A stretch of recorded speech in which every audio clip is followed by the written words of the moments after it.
I'm Dwight Drummond. Tonight, a Saskatchewan First Nation has found hundreds of unmarked graves near a former residential school. This is not a mass grave site. These are unmarked graves.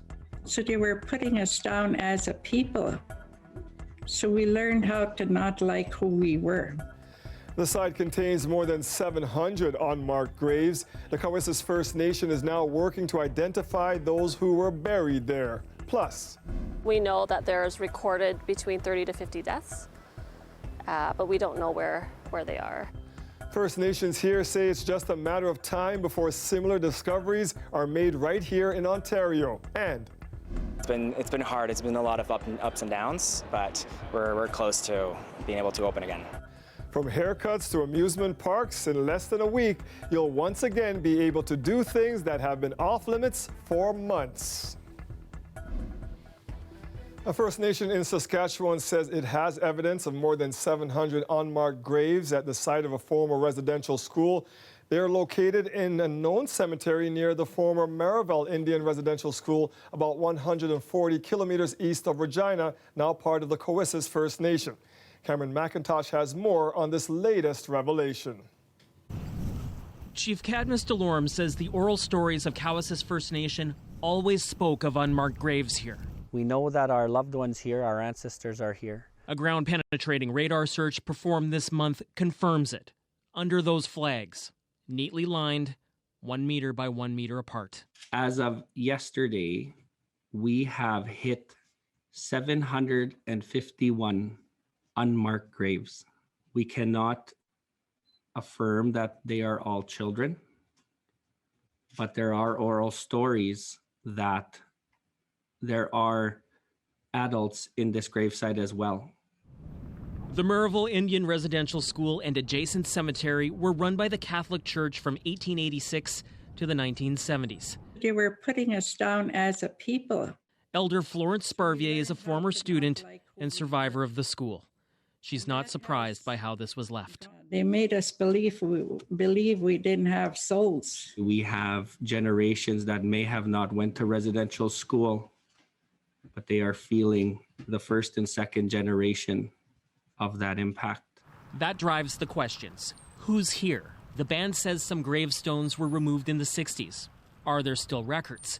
A school document from 1936 outlines protocols to report deaths. Was it always followed? Questions leaders have been asking the government and the Catholic Church. We will help in whatever way we're asked. So we'll allow Cowessess to take the lead. And for non-Indigenous Canadians still stunned by the discovery of 215 graves in Kamloops, it's another confrontation with a shameful history so willfully overlooked. This was a crime against humanity. An assault on First Nation people. We all must put down our ignorance and accidental racism of not addressing the truth that this country has with Indigenous people. 751 stark examples are right there. They almost certainly won't be the last. Cameron McIntosh, CBC News, Winnipeg. The discoveries in British Columbia and now in Saskatchewan are raising painful memories for residential school survivors and their families right across Canada. Chris Glover spoke with the daughter of one survivor here in Toronto, and a warning: some of the details in the story are disturbing. She was just beautiful. You can't tell what she went through. It took Darlene Isaac decades of ceremony to come to grips with the memory of her mother, memories of abuse dating back to when Isaac was just 5. She was angry all the time, and when she would hit me and abuse me, her eyes would go black. Recently, Isaac has been learning from elders the extent of the rape and abuse her mother faced at a residential school when she was a child in the 1940s. And I remember one lady telling me a couple of weeks ago, she goes, "I remember your mom." She said, "I remember what was done to her, and it was so horrific. Nobody deserves to go through what she went through." That trauma relived for Isaac with the discovery of hundreds of children's bodies in unmarked graves in Kamloops and now outside Regina. Hearing about the 751 kids, I cried myself to sleep. Grief shared by so many. Orange ribbons honor the tiny souls stolen at Toronto's Native Women's Resource Centre. It's very traumatizing, and it's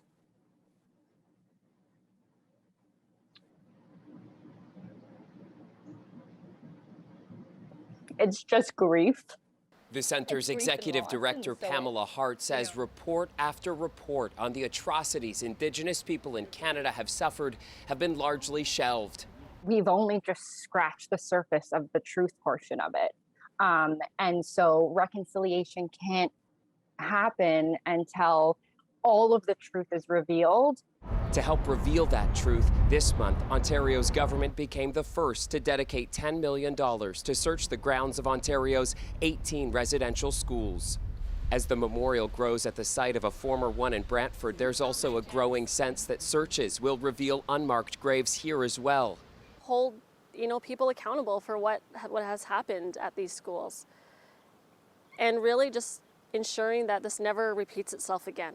Unfortunately, it's taken unmarked graves of children, of babies, to have folks sort of perk up and start to care or start to listen. For Pamela Hart, ensuring the past doesn't repeat includes teaching her 3-year-old.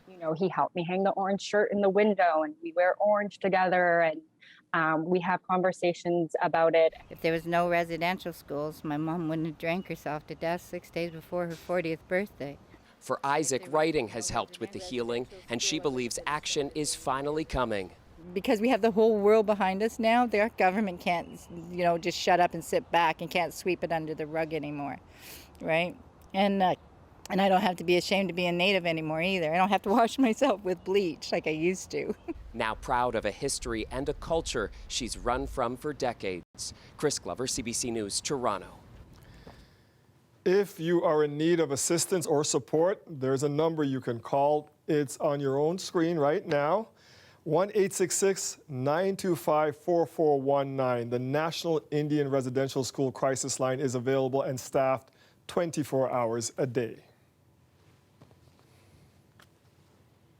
And in fact, we're not allowed even to say that good was done in those schools.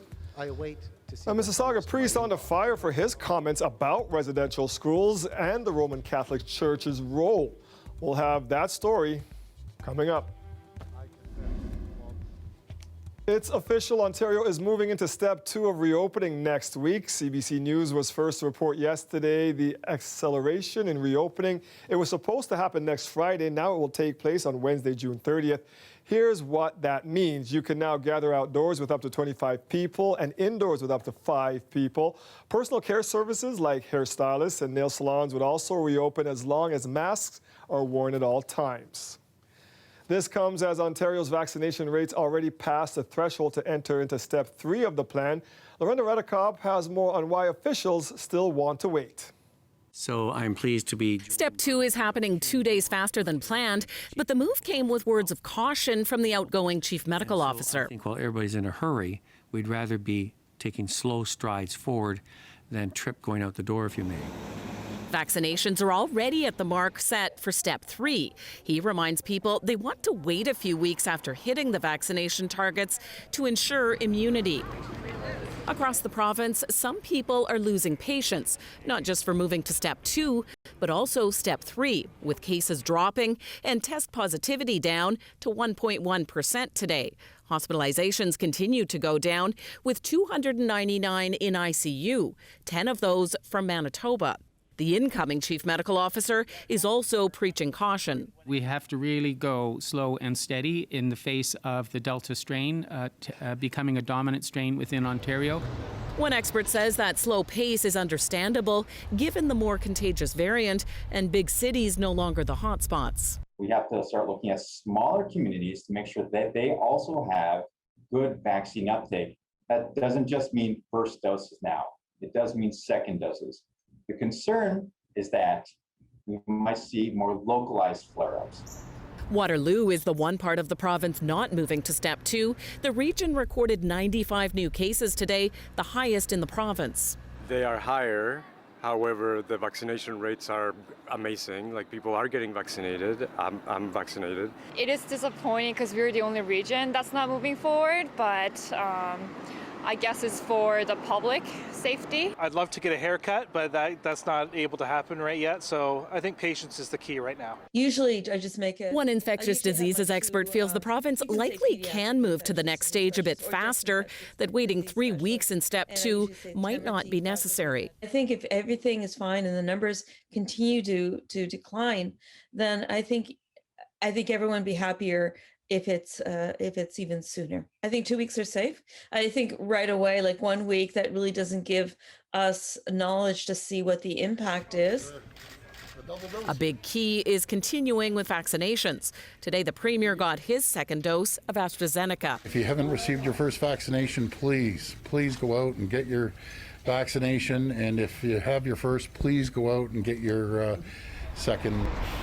The province is also sending 40,000 more vaccine doses to Waterloo region and providing a mobile team.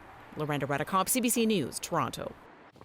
And Torontonians can now look forward to some more activities opening up next week with the start of Step 2. That means you can finally get a haircut or get your nails done. And if you've been itching to get on a roller coaster over the last 15 months, well, you are in luck.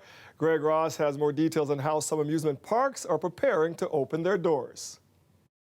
After the year that we've had last year, everybody's going to need a good scream on a roller coaster. And now they're finally going to get their chance. Director of Communications for Canada's Wonderland, Grace Peacock, says inspections on rides are underway and snack bars and shops are being restocked. They won't be ready for customers until July 5th when they open for season pass holders. They open to the general public on July 7th, but things are going to be different. A big step that's going to be a change is guests need to make a reservation to visit.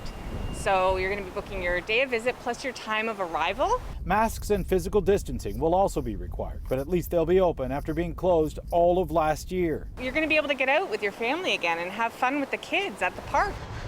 Renovations are underway at Wet and Wild Water Park in Brampton as they scramble to open as soon as possible. We're going to go 100 miles an hour to get open. We are planning on opening July 7. And there's still plenty to be done before then. They've been closed down for more than 400 days, and every piece of equipment needs to be cleaned and tested. Now that we've gotten the word, we have health department inspections the end of this week. Next week, we also have to have all the rides, TSSA inspections, a lot of other things. There were races at Woodbine today, but there was nobody in the stands other than staff making preparations for reopening. Canada Day, we are going to be able to welcome spectators back to Woodbine and to Woodbine Mohawk Park in Milton. At 25% capacity, Woodbine expects to be able to have as many as 4,500 spectators, but they won't be ready for that many people on July 1st. I expect we'll have approximately 500 people in the building for Canada Day, and then we'll ramp up from there. But just having anyone enjoy these attractions seems like a step in the right direction. We're hearing from people that this is giving everyone more hope that we are getting back to normal, some sort of normal. The government is requiring that all of these businesses operate at 25% capacity or less. The one silver lining for customers is the fact they won't have to wait in long lines for rides or concessions. Greg Ross, CBC News, Toronto.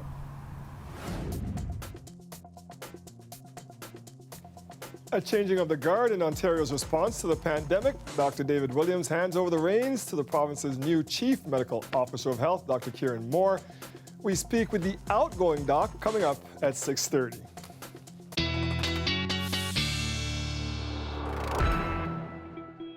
And Colette, we can tell from the board behind you, the heat has returned. Yes, the heat is back. That's right. You know, at this time of year, seasonal high around 25 degrees. We're sitting at 27 degrees. We were up to 28. A little humidity, yes. At one point, our humidex was at 30, but it's dropped down to 29 now. So a little more humidity in there as well that we are contending with.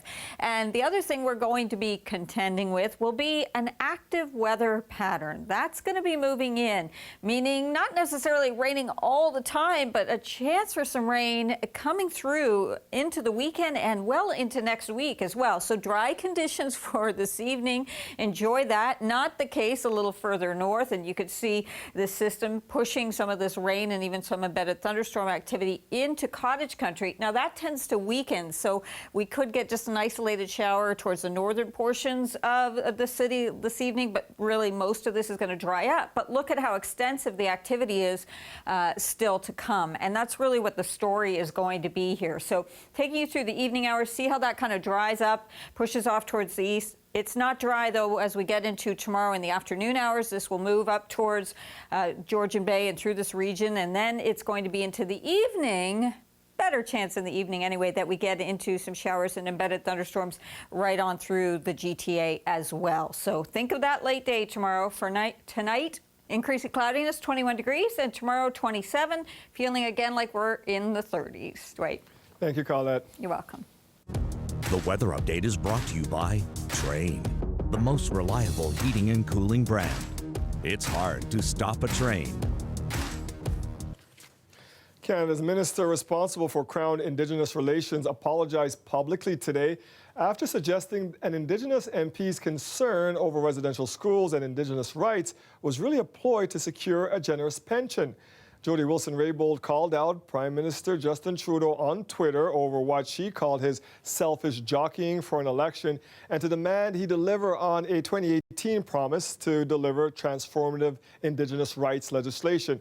Wilson-Raybould then tweeted an image of a message she got from Carolyn Bennett citing that tweet with the single word pension. Wilson-Raybould called that racist and misogynist. Bennett later tweeted, quote, "Earlier I offered my apologies directly to the MP for Vancouver-Granville. I let interpersonal dynamics get the better of me and sent an insensitive and inappropriate comment, which I deeply regret and shouldn't have done." A Mississauga priest is on the fire after preaching about the good done by the Catholic Church in residential schools. The comments are drawing plenty of criticism, including from Mississauga's mayor, Nellie Kalada, now with the details. I presume that the same number would thank the church for the good that was done in those schools, but of course that question was never asked. And in fact, we're not allowed even to say that good was done in those schools. Monsignor Owen Keenan's full sermon has been removed from the YouTube page of Mississauga's Merciful Redeemer Parish, but clips posted online are drawing harsh criticism. It's unacceptable to have leaderships of various congregations able to speak from a pulpit and make a statement that is so misleading and harmful when we know that those statements contribute to the deaths of Indigenous people today. In a statement to CBC News, Keenan apologized, saying he was not approving or condoning residential schools, but rather was aiming to provide some comfort and some guidance to my parish community when the church is constantly being rocketed by one scandal after another. His sermon follows the discovery of the remains of hundreds of children at residential schools in British Columbia. Countless survivors have previously shared horrific accounts of abuse, starvation, and neglect. The 2015 Truth and Reconciliation Commission report labeled what happened at residential schools as cultural genocide. The belief that a system based on mass race-based child apprehension, because the Indigenous parents and families were incapable of raising children who contribute to Canada in a positive manner, is remotely positive. It's incredibly ignorant. Today, the city's mayor, who has attended Mass at Merciful Redeemer, condemned the priest's comments. We still have so much more work to do to eliminate hate and discrimination right here in Peel Region. I have spoken to Monsignor Keenan and told him how his comments have no place in Mississauga. He expressed his shame and remorse for the comments and told me he will seek the forgiveness of residential school survivors. That will likely take more than words. Those comments should be retracted immediately, and that there should be an expectation from higher leadership that he cannot speak until he knows more. The anger here is clear. This afternoon, Peel police were called to the church after it was vandalized. Officers are now investigating the vandalism as a possible hate crime. Natalie Kalada, CBC News, Toronto. There have been hundreds of reports around the world, including some in Canada, of heart inflammation occurring in young people after receiving the second dose of an mRNA vaccine. Experts say even if the vaccine is found to have caused the condition, the benefits of getting the shot still far outweigh the risk. Alicia Son explains. If you're a parent of teens who've had a vaccine, chances are you've heard of this heart condition called myocarditis. Myocarditis is an inflammation of the lining of the heart. Patients might present with chest pain, shortness of breath. Sometimes they have fatigue or fever as well. We're talking about this because a CDC advisory group now says an mRNA vaccine can trigger this kind of heart inflammation in teens and young adults. This Toronto cardiologist says it's not necessarily something to worry about, but it's something to be aware of.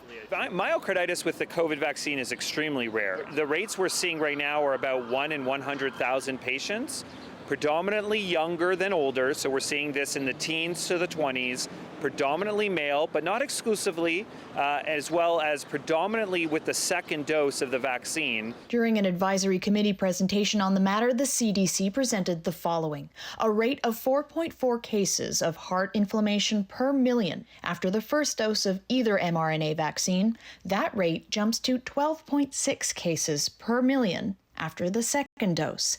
The rate is highest amongst males, 12 to 39 years old.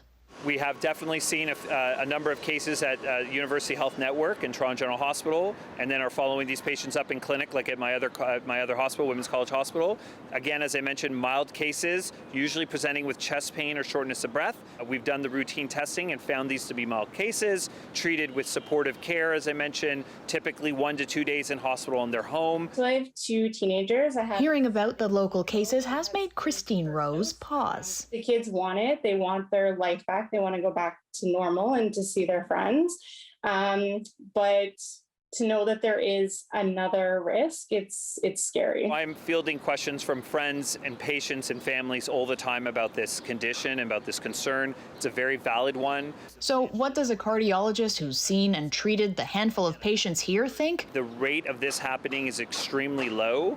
I don't think there needs to be any additional testing or hypervigilance needed. If people present with, if one of your children present with symptoms, absolutely come and get checked. We'd be happy to see them. You know, I have no hesitation for my own children to get the second vaccine. Ali Chiasson, CBC News, Toronto. As countries around the world continue to fight COVID-19, 3 Canadian organizations have come together to help. They have pledged to produce and distribute 38 million masks worldwide, one from every Canadian. While in Canada, we appear to be turning the corner on our battle against COVID-19, the same can't be said for many countries in the world. And as Canadians do in time of crisis, we help out. So that was really the genesis of this donation today. The bulk of the masks will go to India, where smaller waves of COVID-19 continue to crop up across the country. To date, India has seen over 30 million cases and just under 400,000 deaths from the virus. One doctor who is helping lead Canada's efforts is getting aid to India, says masks are desperately needed there now. Right now, the entire country is surging, and so we are facing a big shortage of good quality PPEs. So these masks are going to help with protecting our healthcare workers and also patients. Manufacturing company Primed is partnering with Traffic Tech and Global Medic for the project, which officially launched today.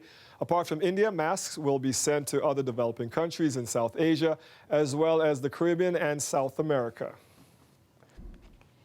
Dr. David Williams gave his final COVID-19 update today. The province's top doctor is leaving the post following a tumultuous year and a half, during which he came under scrutiny over the pandemic response. Kella Yoon has more.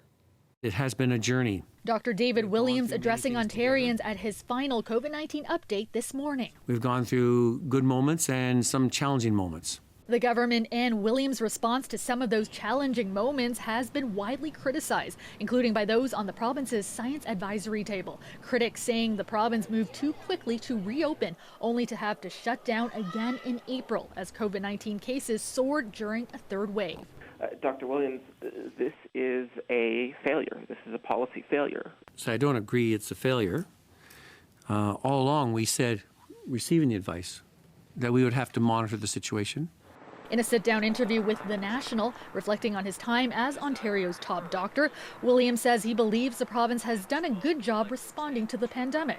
These are not easy decisions. These are huge decisions that governments have not had to make in a long time. I think always I would say we responded with the evidence and information we had at the time. We consulted with as wide a force as we could at the time in a situation that was anything but mapped out. in a global situation. Williams said a shortage of vaccines and a rise of variants made it harder to predict and control the third wave. On the other hand, the government has also faced backlash for having one of the longest lockdowns in the world, with restrictions in place even as numbers were dropping drastically. Williams says he wasn't always consulted, such as on the decision to keep playgrounds closed. In spite of some people said at the beginning that I'm directing the government, I don't direct the government. The elected officials direct the government. Now, as Ontario steps into stage 2 of reopening, Williams is handing the reins to Dr. Kieran Moore. Thank you for your guidance and leadership. The two have been working closely together for the past 3 weeks. I made sure it was consistent with what Dr. Moore felt as well before I went forward, because I want to make sure that is like a tandem, and then handoff is a smooth process, because the ramifications follow up what it means in the weeks ahead. As for what lies ahead, both agree it should be a slow and cautious approach, with vaccinations being key. We don't ever want to have to go back, only moving forward for Ontario. Moore will officially assume his new role on Saturday. Kelda Yoon, CBC News, Toronto. You can see Andrew's full interview with Dr. David Williams tonight on The National. That's starting at 9 p.m. on CBC News Network and after the hockey game right here on CBC Television. There's a new study from Britain on the long-term effects of COVID-19. It suggests age could play a part in who ends up as so-called COVID long haulers, and the symptoms could last for much longer than originally thought. Tessa Arcilia has the story now from London. A new study out here in England suggests that up to 2 million people have experienced symptoms of COVID for more than 12 weeks. And this is the so-called long COVID. Now, that number is double previous estimates. Now, in that study they conducted, those people who've had COVID, up to a third of them report that they've experienced one or more of the symptoms of COVID for a really long time. Now, this is interesting because at the moment we know very little about the so-called long-haul COVID or long COVID. And scientists here have pretty much divided people into two groups. Those that have experienced chronic tiredness or fatigue, and they just can't explain their lack of energy, and those that are suffering from respiratory difficulties, like difficulties breathing or a tight chest. Now, here in the UK, there is a man, he's 72 years old, he lives in Bristol, and he has had those symptoms for 10 months. This is the longest recorded case of coronavirus, and he said that it has really affected his quality of life. I had a terrible cough. At one time, I coughed for 5 hours non-stop. I don't mean cough break. I mean cough, 5 hours non-stop. If you can imagine the drain that puts on your body. I looked in the mirror, thought, who's that old man in the mirror? Oh, it's me. Scientists are also learning more about the prevalence of this so-called long COVID, and it seems to increase with age. And also it is more prevalent in women, or those who are overweight and obese, as well as smokers, and those who live in more deprived areas or may have been hospitalized at the time when they had COVID.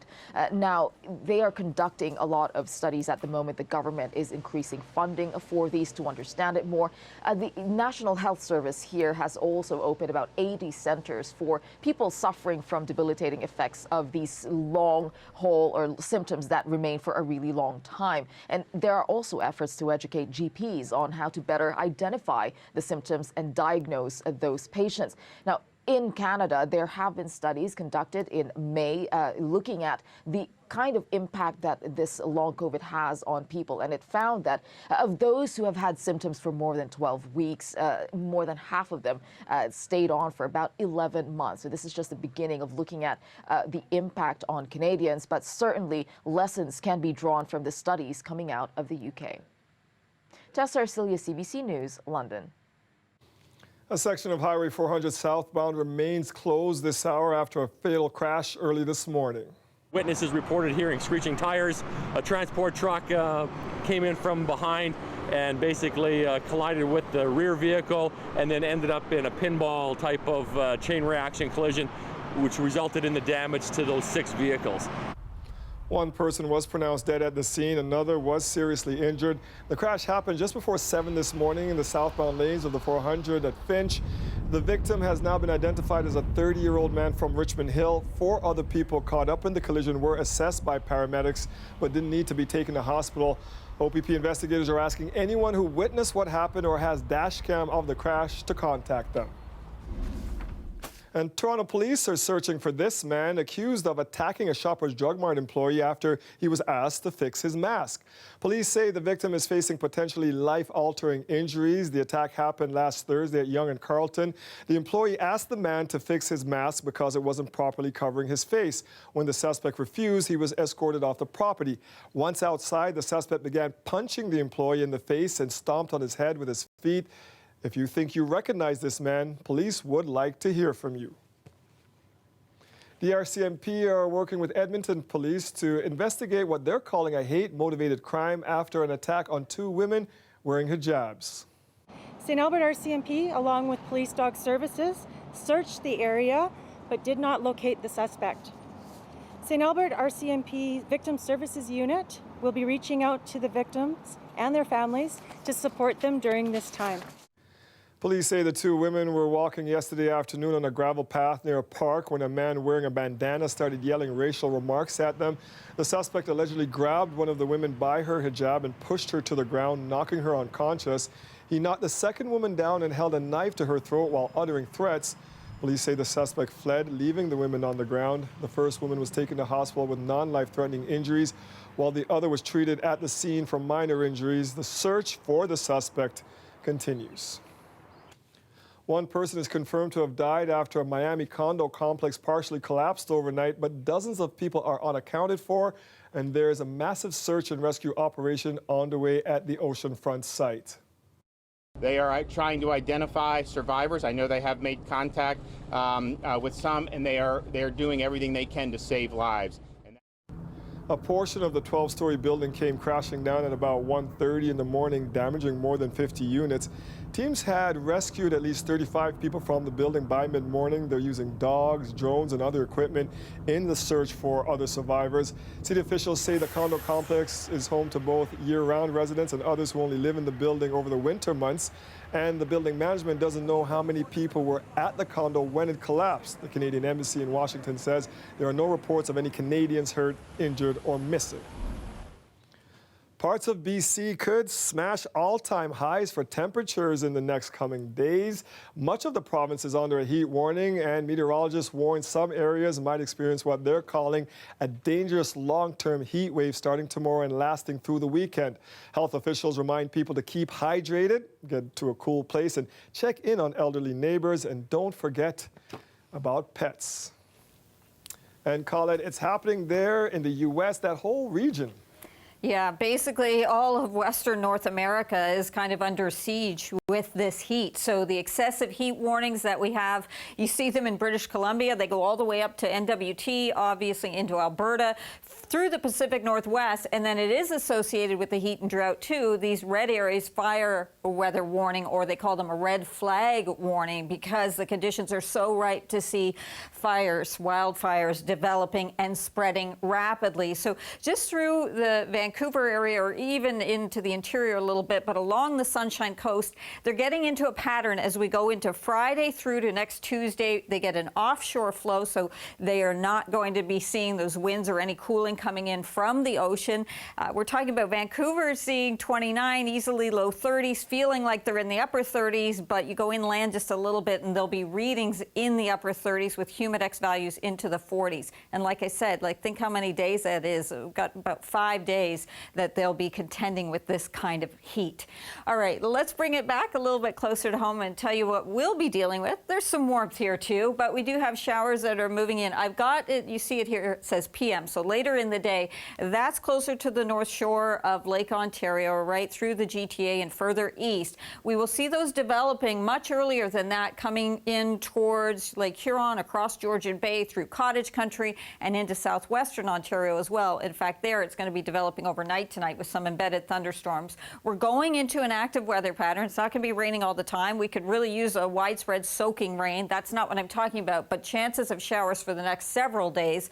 And temperatures, yes, a little above seasonal, humidity a little bit up as well. We're at 27 degrees. An average daytime high at this time of year is 25, so we're a little warmer. We had our humidex up to 30 earlier in the day. Here is some of the active weather right now. Now, much of this is going to actually die out as we go into the evening hours, but look at how there's much more to come. So the instability is going to be here, and the more humid the air mass becomes too, that's going to lend to some issues when we get into daytime heating with this pattern that we're going into. So this is looking at midday tomorrow. You can see how it stretches all the way back towards southwestern Ontario, still dry into the city. Into the evening hours, that's going to be a different scenario. And then Saturday, we will get some breaks, but off and on getting into some showers and even late day into a chance, especially Sunday, of seeing some thunderstorms embedded in there as well. Tomorrow, warm, similar to today, little bit cooler, seasonal on Saturday, and then the heat at least upper 20s. We could be getting towards 30 or low 30s.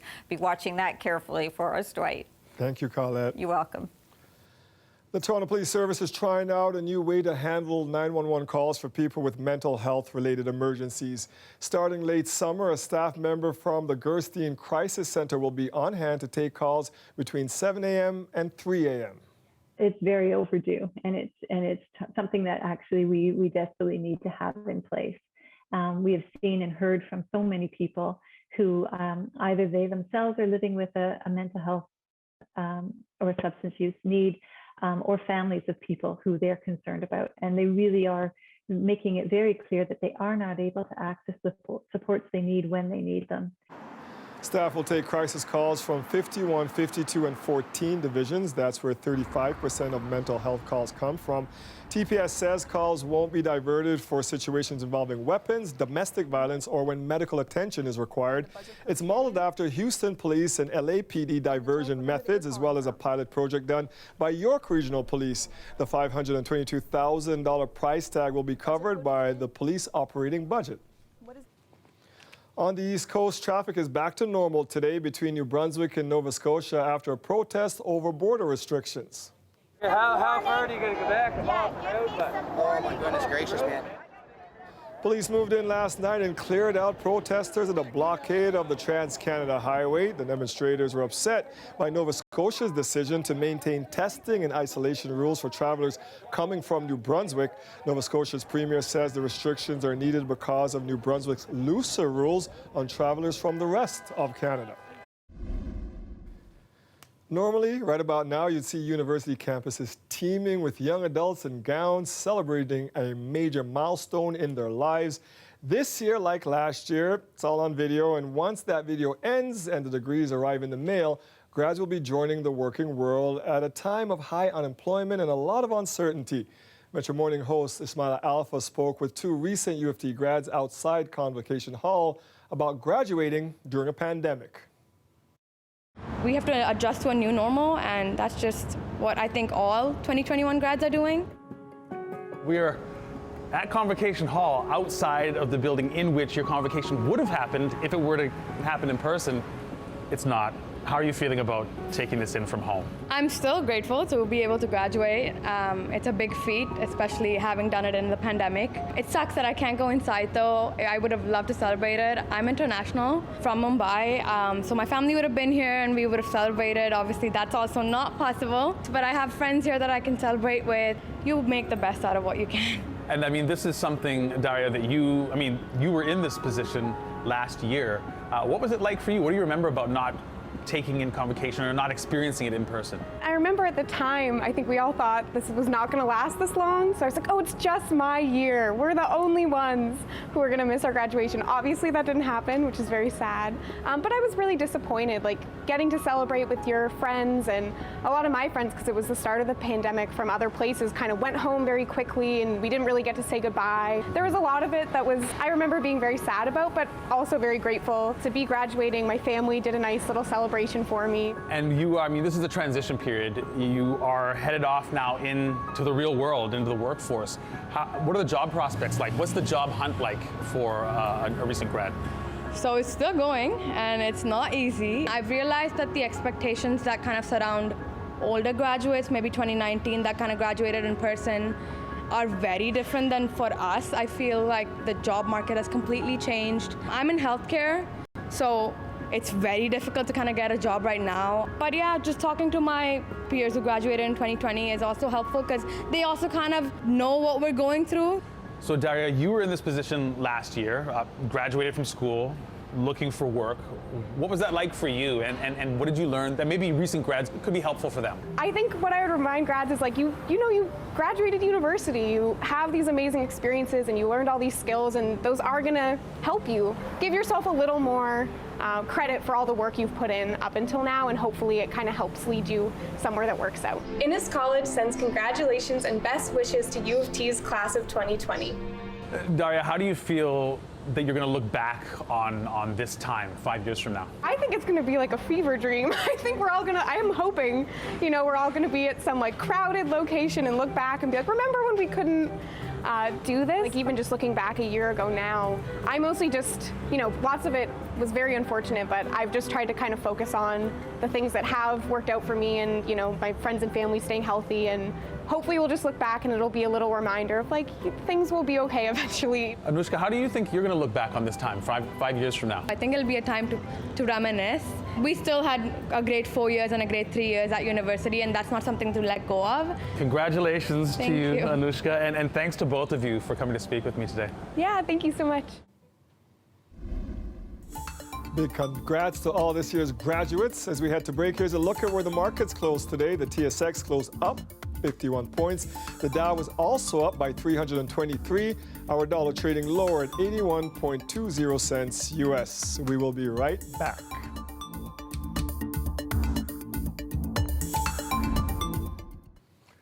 A recent video of a CFL player showing off his skills have gone viral. Shai Ross is a wide receiver with Edmonton, but it's not football that is garnering him all this attention. It's video of him daintily dunking an Oreo cookie, and you've got to see it to believe it. CBC recently spoke to Shai about his neat trick.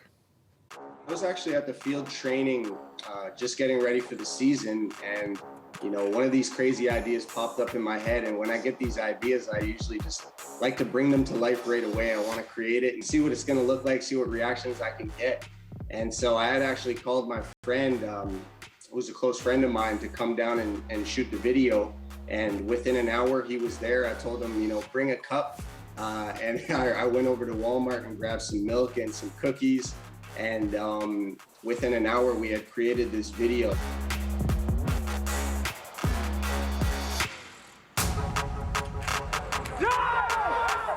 I have quite the gymnastics background. 3 of my aunties are high-level gymnastics coaches.